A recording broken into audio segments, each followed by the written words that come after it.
I'm going to share screen. Hello, everyone. Yeah, you can play the music. I'm going to share screen. Hello, everyone.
Hi, good afternoon. We are starting soon, but we're waiting for our speaker, Dr. Helen Kim. She's from USA, so there's a slight delay. So please bear with us. Thank you.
Hi, everybody. Hi, Dr. Helen. Are you here? I'm so sorry for. Okay. So no worries, no worries. Okay, so we'll start shortly. Okay, I will. Please wait. 1 minute. All right. So okay, let's start the session. Welcome. This is our last session of the first International Symposium of Women in ICT, organized by APU School of Computing. This year, our tagline is Inspire, Empower, and Celebrate. We had celebrated 5 speakers from all around the world today. This final session, Dr. Helen Kim is across the world from USA. So I would like to call upon Prof. Mandava Rajeswari from APU to introduce Dr. Helen. Signing off for now, I'm Dr. Vino.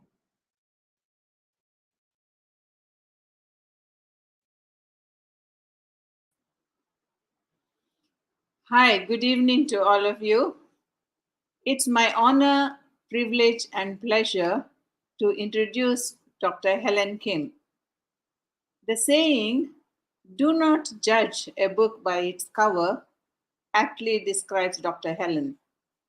Behind her gentle and unassuming personality lies a woman of great intellect and strength who has excelled in education, is a successful entrepreneur, and a loving mother. Helen graduated from Columbia University with a PhD in electrical engineering. She has worked in several prestigious organizations such as Lucent Technologies Bell Labs and MIT Lincoln Labs. Converting her research into a product, she co-founded NanoSemi, an undisputed leader in linearisation of wireless systems, and served as its CEO for several years prior to its acquisition by MaxLinear. While leading-edge research is in itself a challenging task, successful productization of the same is no easy feat, especially so in the most competitive areas that Helen has worked in. Now, I would like to welcome Helen to share her journey and the challenges she faced along her path to the success she has achieved. Helen, please, up to you. Thank you very much for Dr. Mandava Rajeswari for such a kind introduction, and I'm really humbled. So let me share my screen here.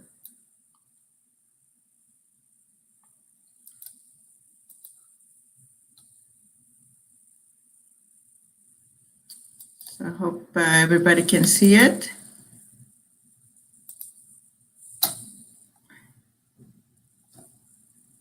So thank you again very much for your invitation to give me a chance to talk to you about my journey as a woman scientist and an entrepreneur as part of a celebration of women around the world.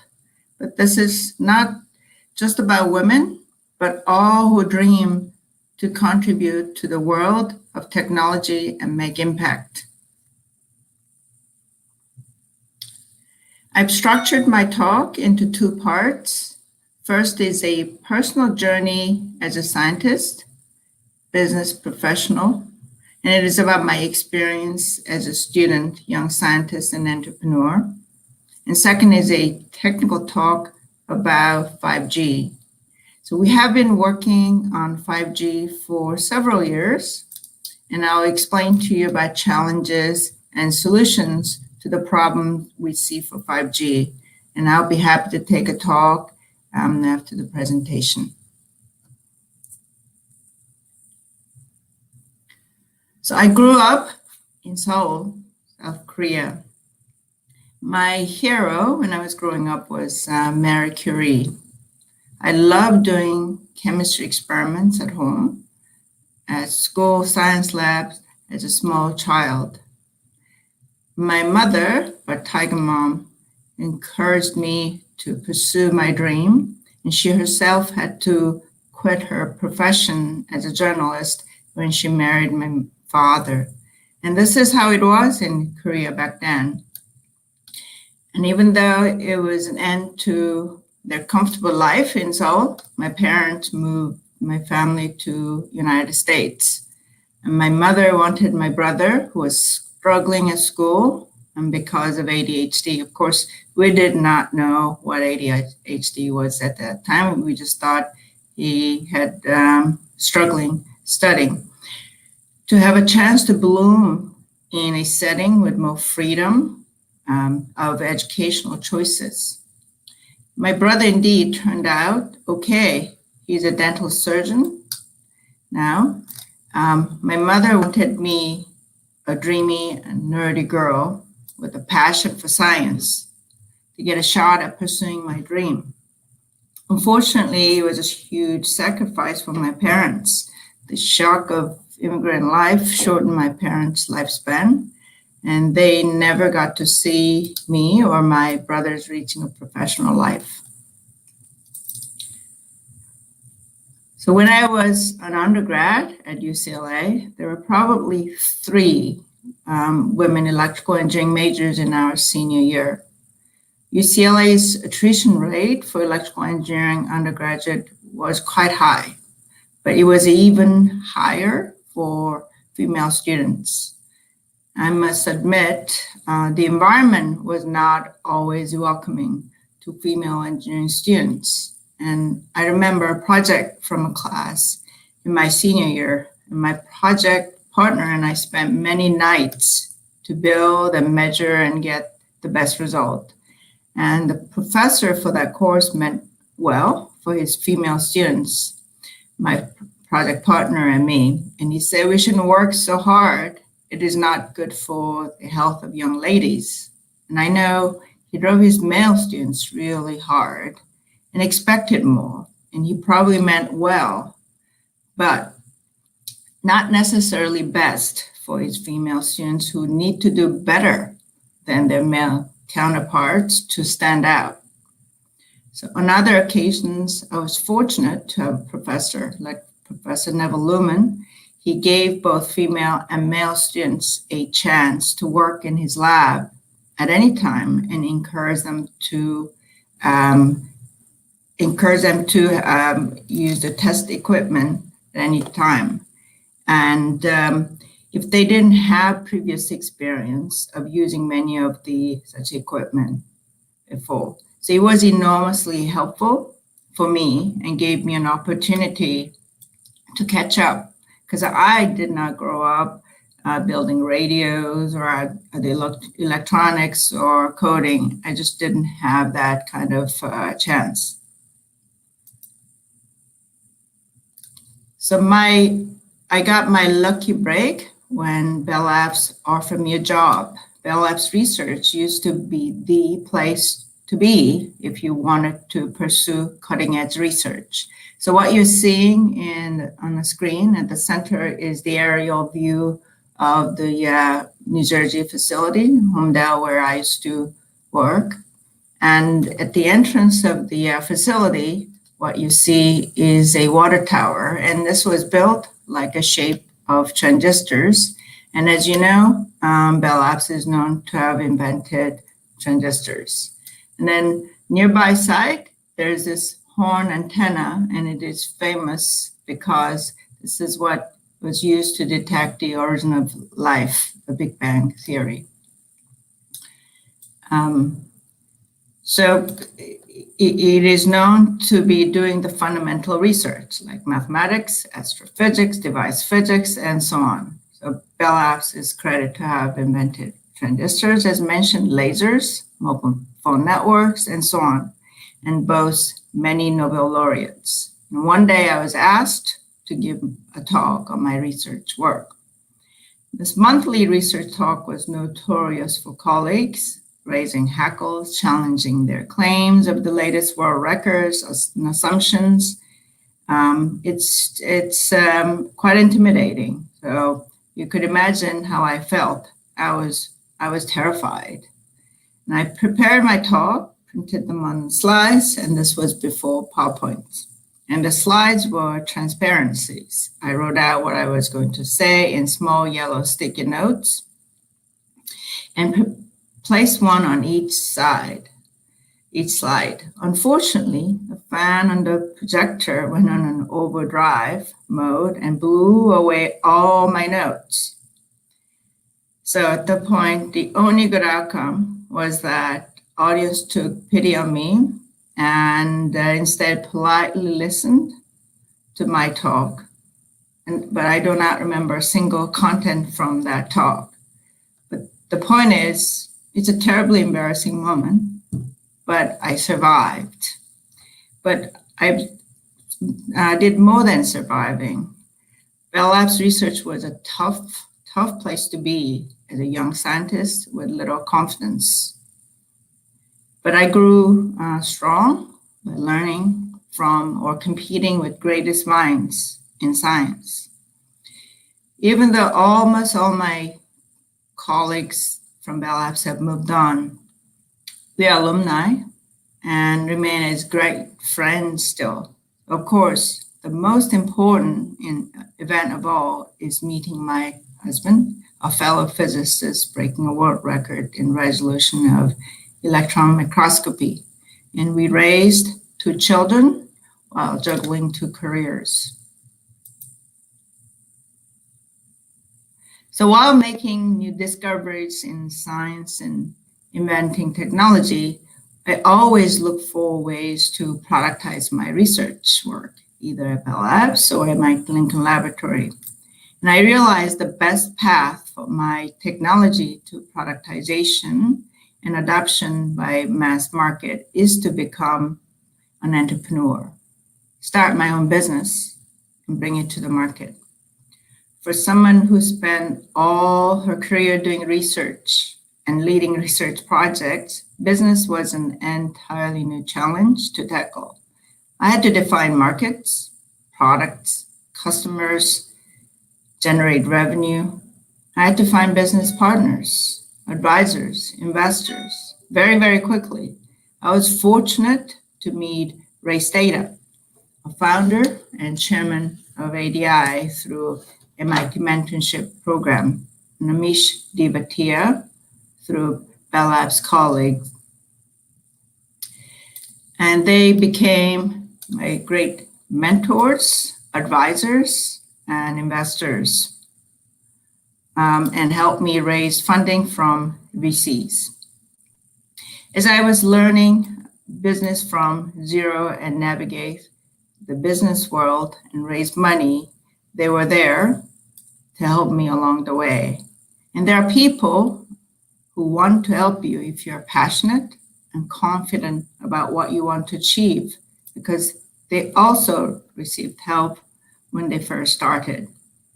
And there's my business partner at the time, and these 2 are my hourly employees and founders. This picture here was our booth of the first trade show we ever participated. And you probably look like, my gosh, it's like a lab. Yes, we were not very polished or very professional. It was our very first time introducing our solution. And the world got out that this is what we are doing, demonstrating the world's best linearisation solution with the gallium nitride power amplifiers. So many companies came, what you call so-called tier 1 base station companies, other semiconductor companies, and so on. So all of them came, and the crowd was so large that even though our booth was this small, we took up 2 other booths nearby in the hallway, people lining up, so busy so that even Ray had to be a salesperson that day to introduce. So it was a great fun. And I was blessed with my incredible team, and I firmly believe in knowledge workers. And this is an idea by management group Peter Drucker. Every member is a highly skilled and responsible member of team. And this allows us to have minimal hierarchy.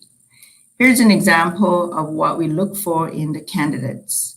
They must be curious, and they must truly understand the problem and propose possible solutions and explain why one is better than another. We hire both new graduates and experienced experts. The experienced experts mentor the new graduates, and new PhD graduates who joined us, joined NanoSemi 6 to 7 years ago, have grown to become leaders and experts now. So over 7 years ago, I started NanoSemi in my garage. So you'll see the photo of my garage with all this equipment, and along with bikes, and then a home office where my son was unpacking a pile of test equipment. As soon as I closed my first round of financing, I found a warehouse here in Rush and set up a lab. You see Alexander McGresky. He was my colleague. He's a professor at MIT, focusing on algorithms, mathematics, control theory, optimization. He took sabbatical to start NanoSemi with me and worked incredibly hard to build the technology from scratch. And here's Kevin, Jan, and Mike. So Kevin came from my old group at Lincoln Lab, and Jan was one of Sasha's students. And so these two are the co-founders, along with Sasha, and Mike was an early employee. So I was so happy to set this lab here because I was no longer overloading the electricity in my house and the neighborhood with an industry oven and test equipment. I couldn't have started or carried on the NanoSemi work without my supportive family. During 7 years of my NanoSemi journey, I had my daughter graduate from middle school, high school, and start college. She's a sophomore now. And my son graduated from high school and college, and now an engineer himself. And just to say, both Jan and Kevin got married, had a child, and had 2 children. So I'm gonna now switch my talks to 5G. So when I started NanoSemi 7 years ago, I did not know 5G will be a market force. I did not know AI will be transforming our way of life. However, I did notice a trend of exponentially increasing data usage and video downloads. I also knew the fundamental limit that silicon process nodes were approaching. So while I was at MIT Lincoln Laboratory, I built a team to develop a chip that delivers high linearity in CMOS by applying algorithms. I applied math to overcome physics limitations. Fortuitously, the wide bandwidth, spectral efficiency, and power efficiency, the very topics that I was trying to solve turned out to be the critical problems to solve for 5G. So let me now switch my talk to 5G and solutions that NanoSemi and MaxLinear are working on. So let's first understand the essence of 5G. You hear 5G all the time these days. So what is 5G? It is the latest cellular standard. Last generation was called 4G or LTE, long-term evolution, which enabled smartphones. And 5G promises a fast download of video and remote surgery with low latency. So let's take a look at what will make that possible. So wireless communication using cellular networks has been base stations connecting all those mobile phones, or in the standard called user equipment, UE. And you see those white boxes on a tower. And these are the base station radios, or sometimes it's called radio units. And they are connected to a baseband processors, and they are sometimes called distributed units because it used to be in a server somewhere remote, or it could be right nearby these radio units connected by the fiber cables. So you'll see those all along the highways or various places. And these distributed units have the baseband processors with lots of CPUs, FPGAs, and sometimes with ASICs. And they are then connected to a central office to manage the entire network to make sure there's no disruptions in your call, the data, and so on. So I'll focus my talk on this white box here, which is the radio. And the radio has antenna arrays, amplifiers with a lot of gain to output a huge output power, such as 100 watts, and analog to digital converters or digital to analog converters to take baseband signals in the digital domain and convert to analog or vice versa.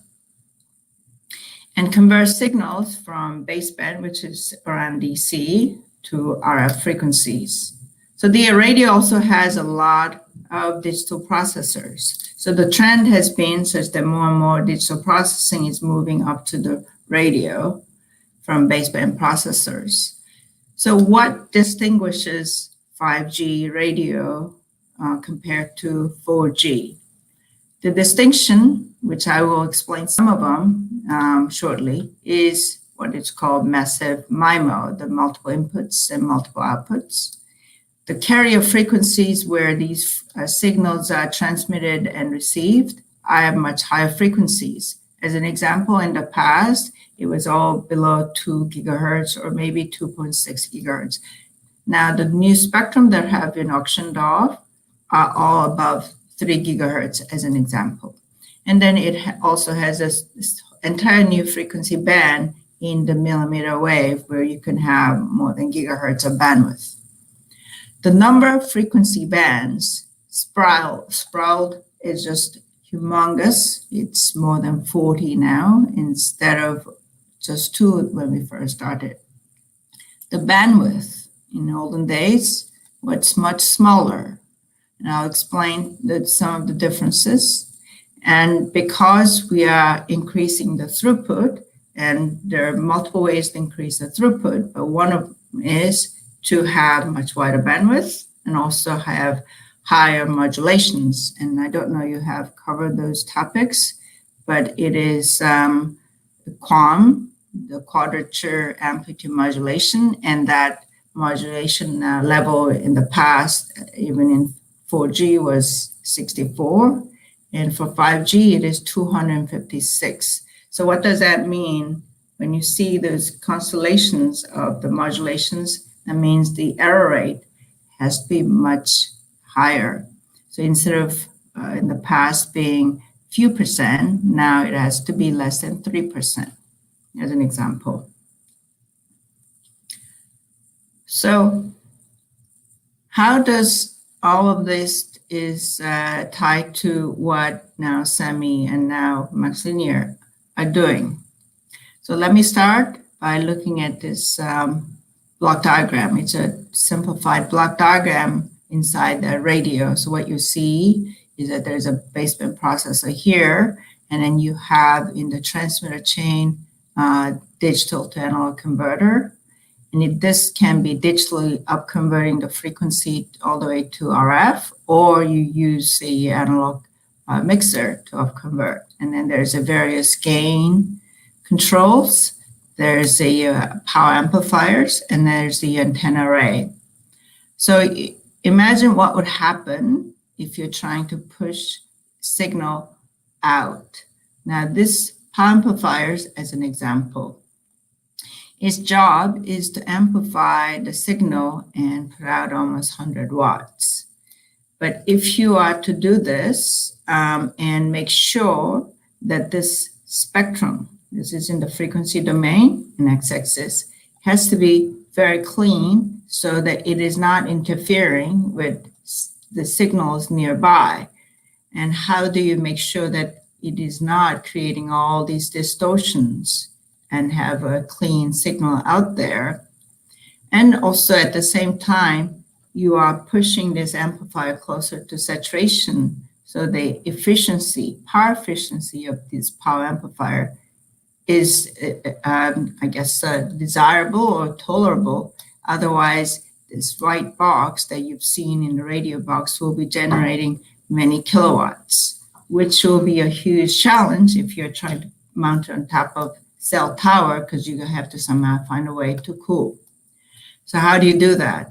And there's a strict emission mask requirements when you're building such radios. So everybody has to adhere to the 3GPP standard.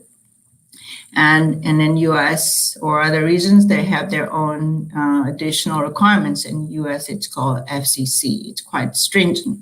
So what we have done is we found a way to clean up these spectrum by putting a digital pre-distortion signal in algorithms and implemented in digital processing, such that when this signal is applied with this linearizer, it will come out clean.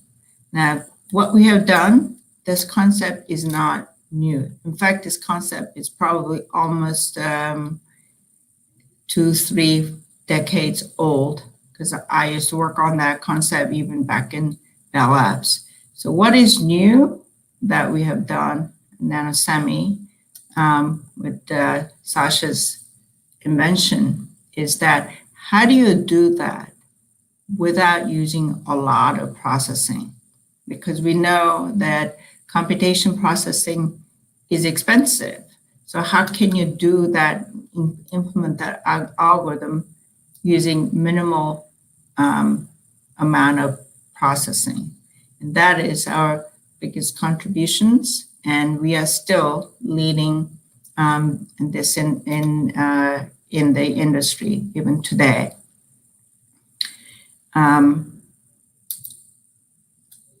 So the other big distinction about 5G is this concept of massive MIMO.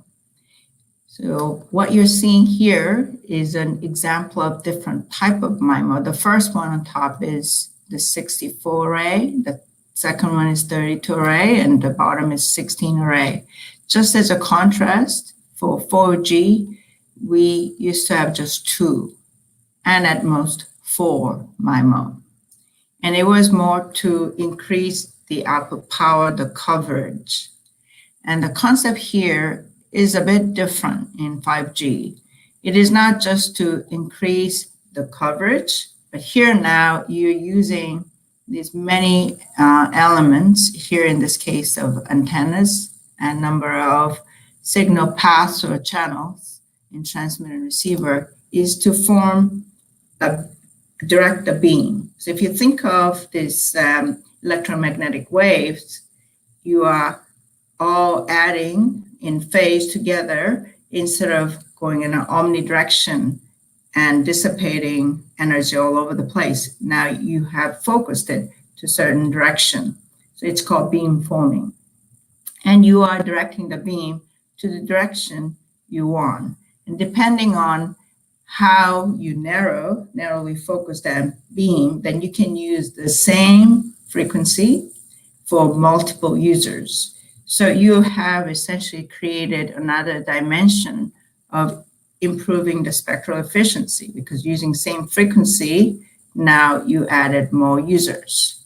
So the difference is you can make it fairly narrow beam with a few degrees using 64 by 64 but you don't reach as much because now you made it narrow. Or you can use it wider and increase the coverage in more of a suburban and rural area. So you can be more flexible that way. So that's a big change in 5G. Now, of course, there's a lot of challenge to make this 64. So just as you heard earlier when I said that it used to be 2T, 4T type, now it's suddenly 64 of these elements, 64 transmitters, 64 receivers. But the space in the cell tower has not changed. So you have to put 64 of these in the same size, weight, and power. And this is one of the most significant challenge that 5G has to solve and has not solved yet. And until that is solved, this 5G is not going to be deployed widely. So everybody's working on this and actively, and Maxine is not, is one of them. It's leading a way to come up with an integrated solution to make that very small. And with the help of NanoSemi's linearisation technology implemented into the chip. So let's look at the frequency spectrum briefly of what 5G, where 5G is operating.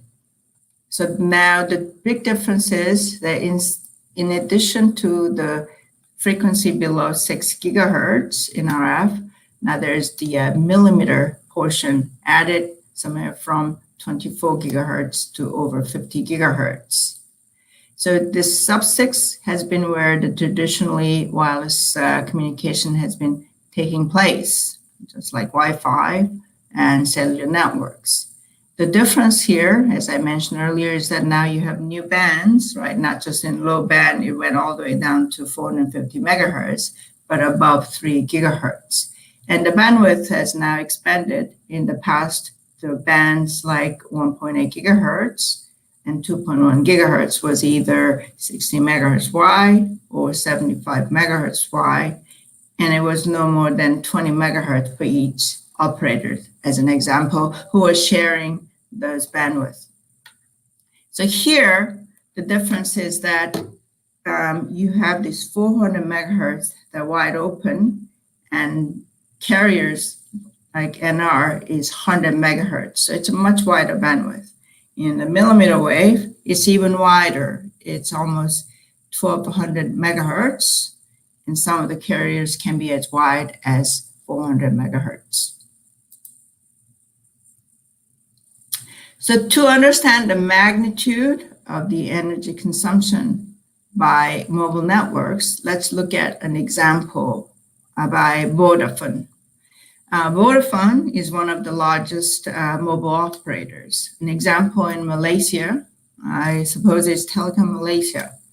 In 2018, Vodafone used over 6,000 gigawatts hour of energy, and out of 6,233 gigawatts hour, nearly 2/3 of that was consumed by the base stations, and is equivalent to about 2.5 megaton of CO2 emission. It's a huge carbon footprint, and the electricity cost is about $800 million per year. So in 2020, about 680,000 new base stations for 5G have been added. And if these base stations did not apply any linearization, we would have consumed 3.6 gigawatts of power. So typical linearization techniques certainly help reducing that energy consumption. As you can see here, instead of 3.6, you go down to 2.2. And with the way we have implemented this linearization solution, it saves additional 700 million watts. So it's a significant impact on reducing the energy consumption, not to mention the electricity cost. So what we have done is really minimizing the carbon footprint. So as I mentioned, NanoSemi became part of MaxLinear last September to adopt the linearisation technology and implement it into a chip. And the goal here is what you're seeing in this pictures. Here is an antenna, all right? You have the front end module of RF, such as power amplifiers and low noise amplifiers, filters, and all of that. And then there are those transceivers, right, which data converters, analog to digital, digital analog converters, frequency converters. And then there's the digital front end, such as the linearization I just mentioned. And then there are the filters for each one of those channels in digital domain. And then there's beamformer, and there's the fiber connections. So all of these today are separate components. And as you have seen the revolution in the mobile phones, as all of these are becoming more and more integrated, today this base station box is huge and heavy, many tens of kilograms.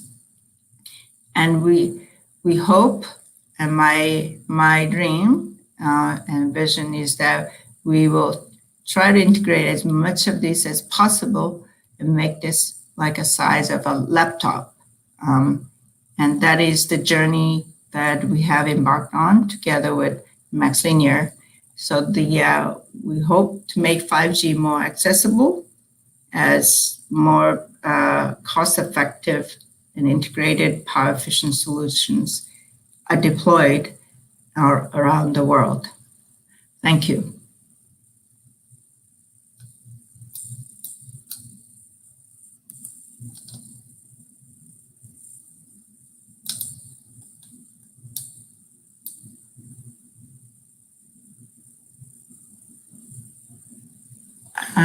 Sorry, I can't hear you.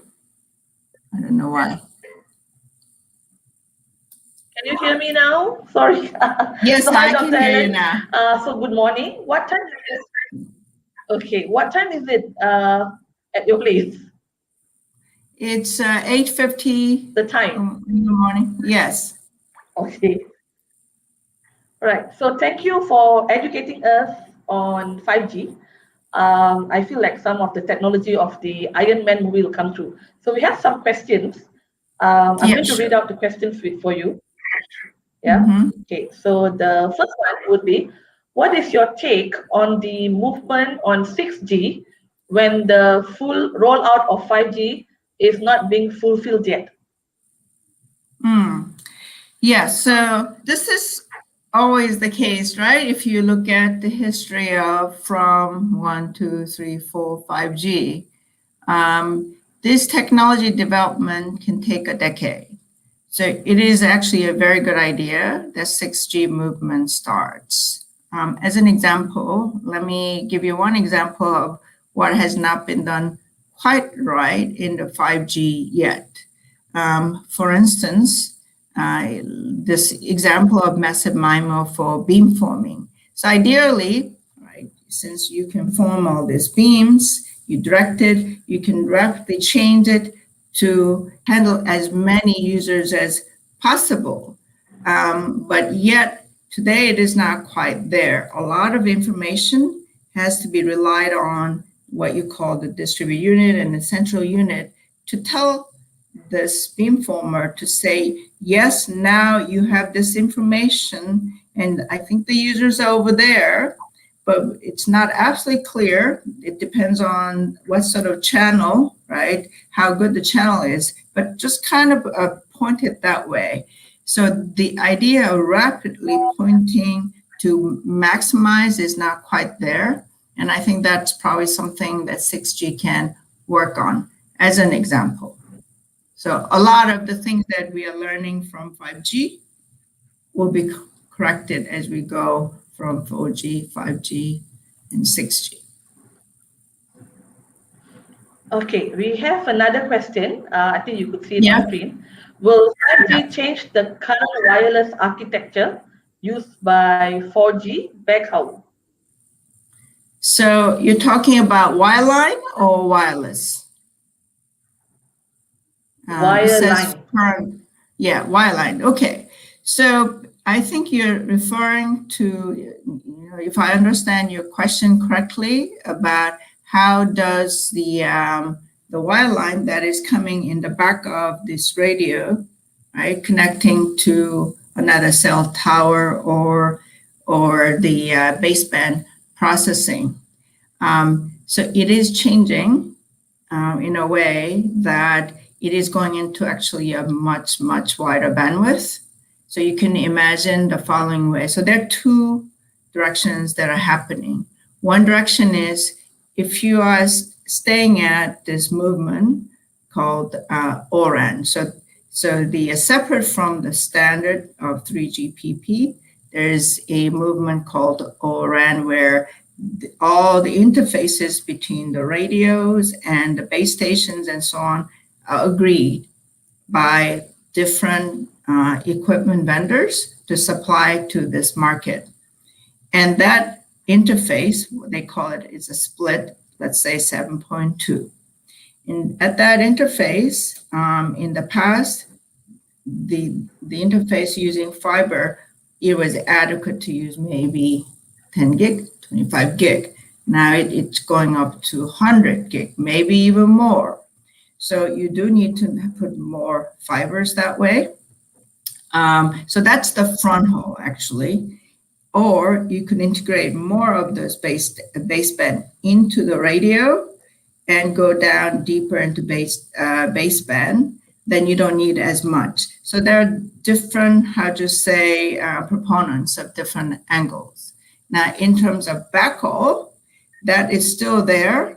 And in the frequency band that was used for millimeter wave, now there's also the E band, right? And they are pushing to use wider bandwidth because you do have to now handle wider bandwidth of communication links. Hope that answers the questions. Hopefully. Okay, I have another question, Sure. which I'm putting out by Ms. Subramaniam. What are the challenges to expect when you create a new team, like a startup? So I would say this is one of the biggest challenges, right? You gotta believe in this idea together. So I was quite fortunate, as I said. I've been collaborating with Alexander McGratsky, as an example, for many years, decade, I should say. And typically, if you don't have that, usually the way you start out is your colleagues or your graduate students or undergraduate students that you know who had complementary skill sets or expertise. And you all have the same ideal that you are going to solve this problem and make this impact. So that's how you form a team together. Now, there are definitely a lot of disputes. I used to have many arguments with Sasha, but we accept it, right? He's a mathematician, and I'm a technologist who understand the market better. So we have to trust. So the building of trust is very important. Okay, I think one last question, because it's like an hour already. This is from Prof. Rajeswari. Can you say a few words about your work in data science? Because we have this course in APU, in the Computing University. So yes, this is a topic. I was hoping to touch on if I had time. So we also working on, as I said, AI, and AI I think is very much hyped. I would say personally, not everyone is using it yet. It is not quite intelligent yet today. But the biggest difference, I guess, that had made a huge difference compared to back then when I was at Bell Labs, is that this neural networks, there's a tremendous processing power available. So today, we still don't know why these neural networks work. I mean, that is kind of one of the research topics that Sasha is working on. Why does it work? Why does it automatically all connect these nodes, right? And if you train a lot of these data, somehow magically it works, right? It can recognize similar patterns next time, again and again. But sometimes, right, it could go terribly wrong and come up with an absolutely wrong answer. So we're not quite there to be 100% securely trust this AI yet, but many of the tasks that have been done by humans can be done by machines with AI now.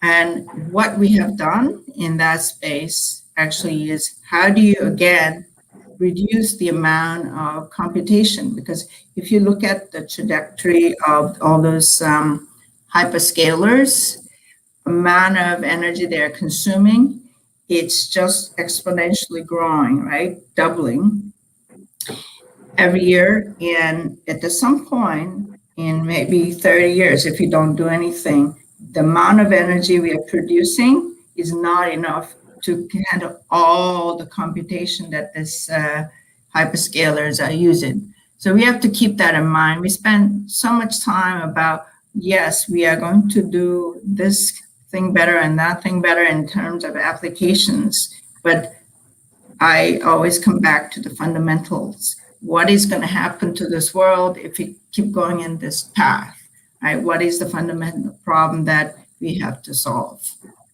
So similar way for the neural networks, how do you make those neurons differently such that it will not use as much computation or the memory as possible, because that will be limiting the energy resources of this world.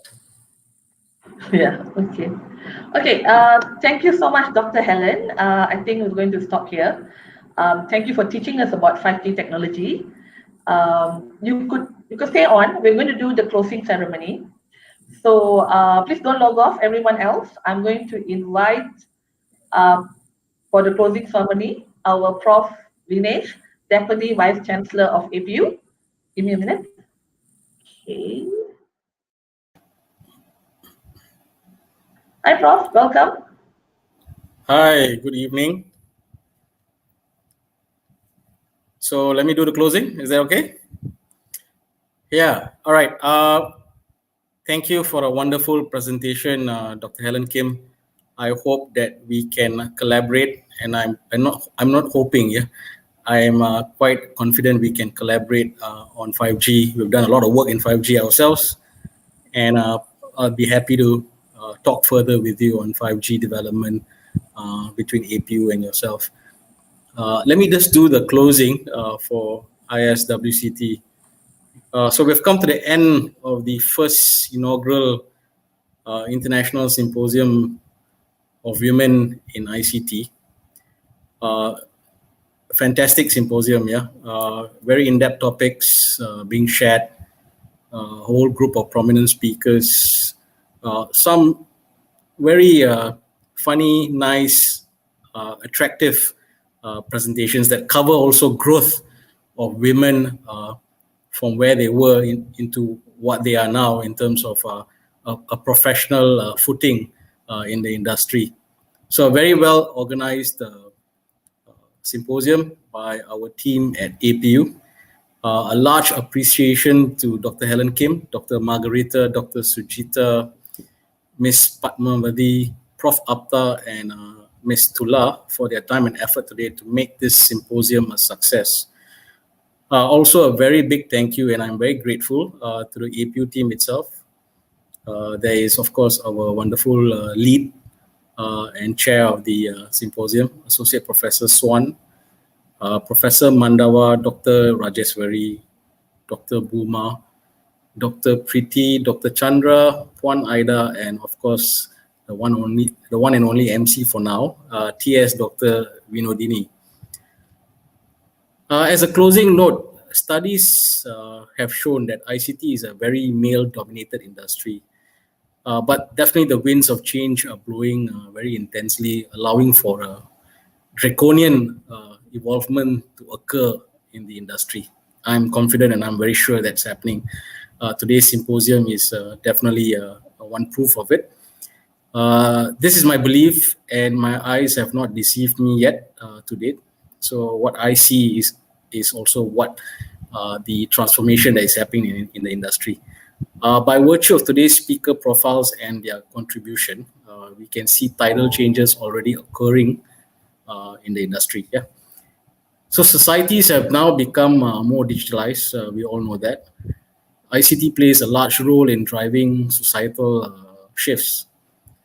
So the good part is that if young women choose a career in ICT, they can then become influencers and enablers, which can then reflect the growth of female professionals towards the lifestyle, environment, education, and economies of the world for the future, which is going to be heavily reliant on ICT.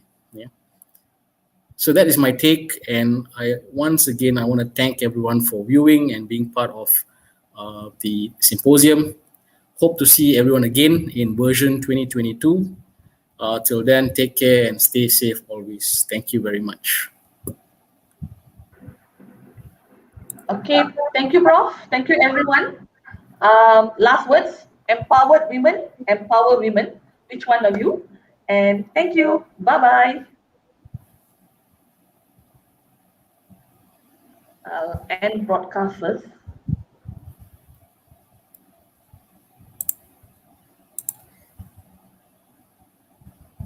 Okay, Prof.